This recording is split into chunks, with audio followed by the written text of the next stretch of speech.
On everyone. Dorm Room Cinema, first video. Yeah, so guys, don't be too critical. The camera quality, the lighting, it's a bit off, but doing my best here is what I've got. It's kind of a prison cell, but we're gonna deal with it. Alright, today I got my notes with me, not too much, but enough to get me through. Gonna be ranking Paul Thomas Anderson's 9 films, ahead of One Battle After Another, which is coming, I think, September 26th. That was a guess, but I'm pretty sure. But yeah, I'll be watching that. So yeah. So Paul Thomas Anderson, whenever I think of him, right, I think of his color. Like whenever like Phantom Thread color, it's like it's just color. He has a distinct color within each of his films. So that's kind of the way I think of him. So we're gonna start off. This is all personal preference, by the way. So it like as includes some technical aspects, but mostly enjoyment. So we're gonna start off with number 9, which is here. Let me get it pulled up on Letterboxd actually, so I can read the description. So I have Inherent Vice, which I know a lot of people may love, but I mean, I still okay. So let me preface by saying this first. All of these films are at least 7 out of 10, so 3.5 on Letterboxd. I gave them at least. So don't get me wrong; these none of these films are bad at all. I wouldn't even consider any of these to be below average. I wouldn't even consider these to be average. I'd consider all these to be above average. I mean, PTA's made himself known that he's one of the best American directors as of right now in the 21st century, which I don't know if you could argue. Maybe you could argue top 20, but yeah, so let's get started. So Inherent Vice number 9 stars Joaquin Phoenix along with Josh Brolin and Owen Wilson. So I'm gonna read the description. In Los Angeles at the turn of the 1970s, drug-fueled detective Larry, aka Doc Sportello, investigates the disappearance of an ex-girlfriend. So yeah, Joaquin Phoenix, he's kind of, I watched this a couple months ago, but I'll try to gather everything I can on these. So Joaquin Phoenix is kind of like a private detective. He's like kind of a hippie, druggy personality. So he's kind of he is an unreliable narration, sorry. And yeah, so we kind of follow him and he tries to find his girlfriend. Obviously, clashes with a few different characters, few interesting characters, some that work in a interesting field. I'm not gonna say it on here because I don't want to get striked or whatever, but yeah, I mean, it's kind of like hypnotic, it's hazy, it's again colorful. It's kind of shot on the beach, so it makes it more interesting. But yeah, I mean, I can't say too much. I watched it a couple months ago, but I know I put it at 9. So I'd give this a 7 out of 10. Straight, maybe 7.2, but I'm just gonna keep it even, 7 out of 10. So moving on to number 8. A lot of people are not gonna like to hear this, but this is my personal opinion again. Phantom Thread. Hear me out. Hear me out. I love this movie, but it's just not. You cannot compare this film to his other movies. I just don't understand it. But if you have a differing opinion, that's okay. Let me know in the comment section. So, Daniel Day-Lewis, of course. I mean, you can't go wrong there. So, again, I'd say this movie is above. I'd give this a 7.5. But just for number's sake, I'd keep it at a 7, straight 7. So I'm going to read the description summary. Okay. In 1950s London, a renowned dressmaker's meticulous lifestyle begins drastically changing as his relationship with the young muse as his relationship with the young muse intensifies. So essentially, he's like a dressmaker, right? And he tailors these dresses for these women, and he kind of falls in love with one, and then it's kind of what's the word? I'm just gonna put it in simple terms. They kind of just keep fighting with each other, and he falls out of love, and he falls back into love. He's very indecisive. He kind of puts his work ahead of hers, that kind of thing. But what I will say is this film is absolutely beautiful. There is not one frame in this film that is ugly whatsoever. On a technical aspect, this film blows most of these out of the park. However, for personal enjoyment, I wasn't the biggest fan. I mean, I'm not the biggest fan of like drawn out kind of meandering romances in the first place, but I mean, I still have to give it its credit. Give it credit where it's due. This film is still amazing. Okay, so at number 7, I have Licorice Pizza, which you could interchange. I would probably, now that I'm thinking about it, you could interchange the two. I mean, they're pretty equal to me. So Licorice Pizza is kind of like a coming of age story, right? And it's about this younger boy who meets this older girl.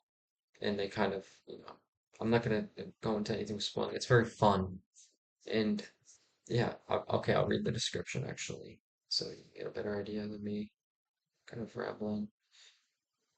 Okay, the story of Gary Valentine and Elena Kane growing up, running around and going through treacherous navigation of first love in the San Francisco Valley, 1973. Okay, so yeah, this is Philip Seymour Hoffman's son. I think the character's name was Gary. Yeah, don't quote me on that, but yeah, I mean, he did a good job, right? He does look a lot like Philip Seymour Hoffman, but that's totally irrelevant to the film. I can't say much about this one other than it's kind of like fun. I don't know. It's one of those movies you watch when you're in a good mood, you know. I mean, you have to watch this at the right time, or else it's one of those where you have to watch at a certain point in time, or else you're not going to enjoy it whatsoever. But again, can't go wrong. All these films are great. So yeah, this number six. This is an unpopular opinion here. I'm gonna go with Hard Eight, right? A lot of people would put this last for sure, no questions asked.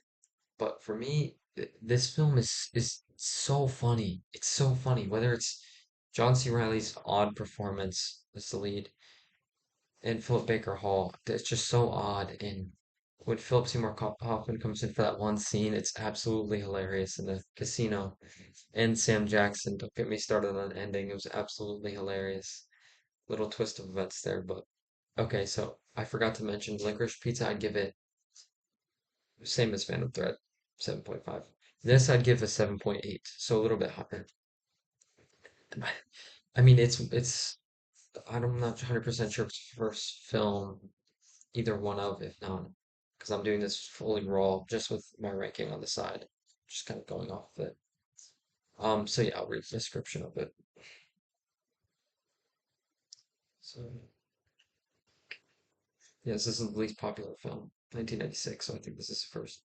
A stranger mentors a young Reno gambler who weds a hooker and befriends a vulgar casino regulator. So yeah, I can't really say much. I already said everything. Very fun, funny.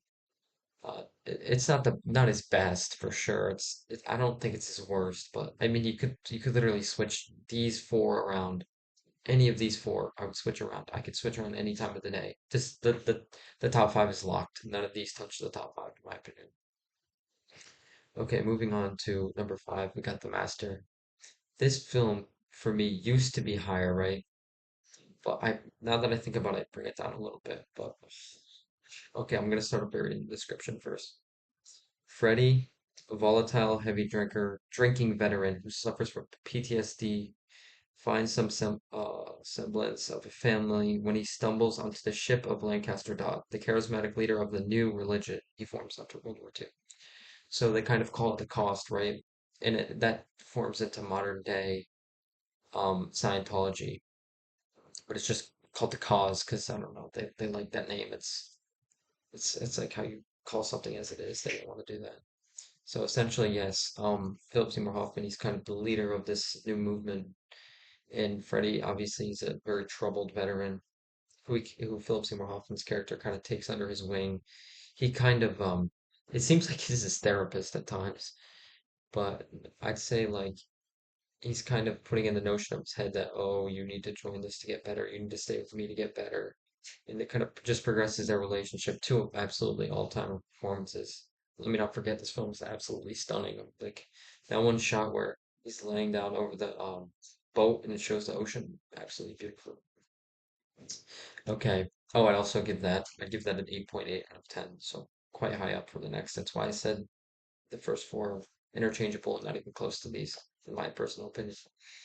Okay, so number four, I'm gonna go with Boogie Nights. I know a lot of people would have this higher. I know a lot of people who would have. I'm two of my friends have the Master higher. I'm gonna say Boogie Nights three or four. Sorry. So yeah, I would get also give Boogie Nights probably the same rating. I think these could be intertwined or interchanged. And let's see, Boogie Nights. Read the description.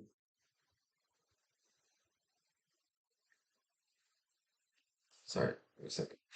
Oh, this is a long description. Oh, set in 1977, back when was safe, pleasure was a business, and business was booming, idealistic. like the vegetable corn producer, Jack Horner, aspires to elevate his craft to an art form. Horner discovers Eddie Adams, a hot young talent working as a busboy in a nightclub, and welcoming him into his extended family of makers, misfits, hangers-on that are always around. Adam rise from nobody to a celebrity adult entertainer. His mediocre is soon discovered. Okay, yeah, so it's basically about that industry, and it's kind of in the time where that was starting to bloom with cameras and like kind of that early time of that certain taboo. So yeah, this film is amazing. I mean, I particularly don't like Mark Wahlberg. I think he's kind of an a-hole, but that's besides the point. The film is absolutely amazing. Can't go wrong again. Hilarious film. Absolutely hilarious when he drops his pants, yo. That shit is hilarious. And Burt Reynolds probably gives what is his best performance. I like Smoking Bandit, but this is on a completely different metric. Okay, so number three, I'm gonna go with Punch Drunk Love. I'm going to read the description of Punch Drunk Love. It is a socially awkward and volatile small business owner meets the love of his life after being threatened by a gang of scammers.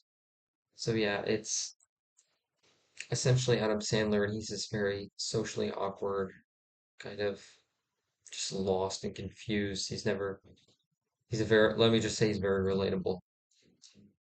And that's why I love this film so much. And it's just absolutely amazing. And Philip Seymour Hoffman's cameo, I mean, he was a small part, but also a big part at the same time.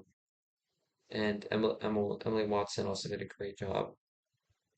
I mean, there's not much you could say. It's funny. It's very fun. It's not too harsh. Like there is some intense moments, but it's not super aggressive. You know, it's very tame in the way it presents itself. But I'd give this a strong 9.1.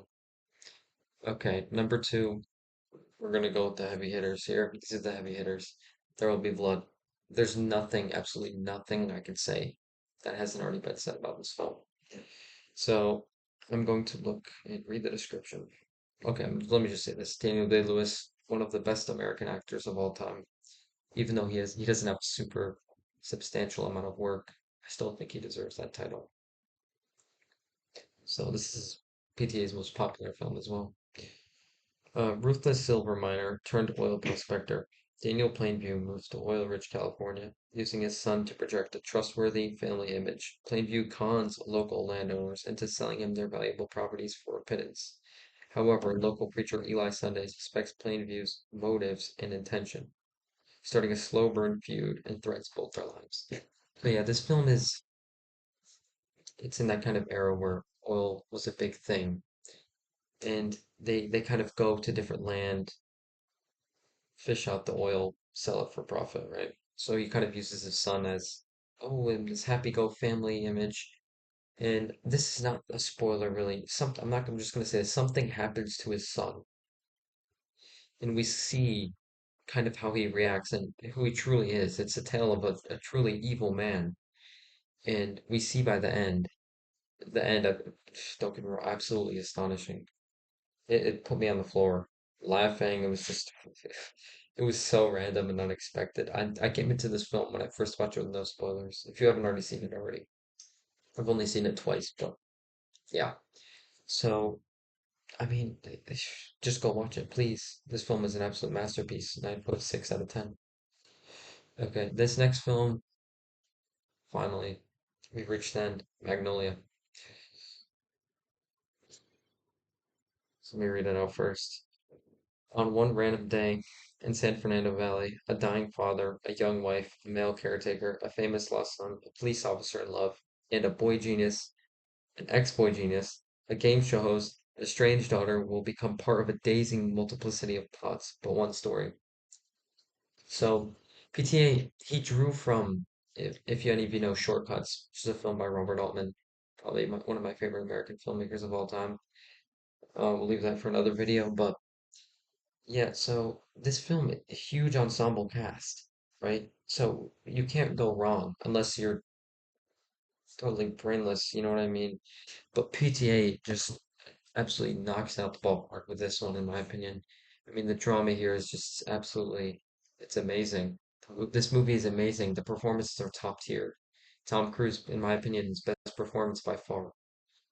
Yeah, I mean, this film is just absolutely amazing. I mean, just please go watch it. It's about a story of different people and their struggles, and then it all comes together in the symbolism that is being used. In the end, it's very biblical. It's amazing. The ending is it blew me on the floor. It put me on the floor. Right? Okay, so this film I would give probably a 9.8, near perfection in my opinion. I would probably only give this is off topic, but I'd probably give like 30 films I've seen a 10, perfect 10. But this film is very close. Okay, so that wraps up the video. If anybody watches this, which I hope people do, because uh, let me know who you want to see next. If you want to see another type of video, let me know what you would rank these films. And don't forget, subscribe, like. Peace out.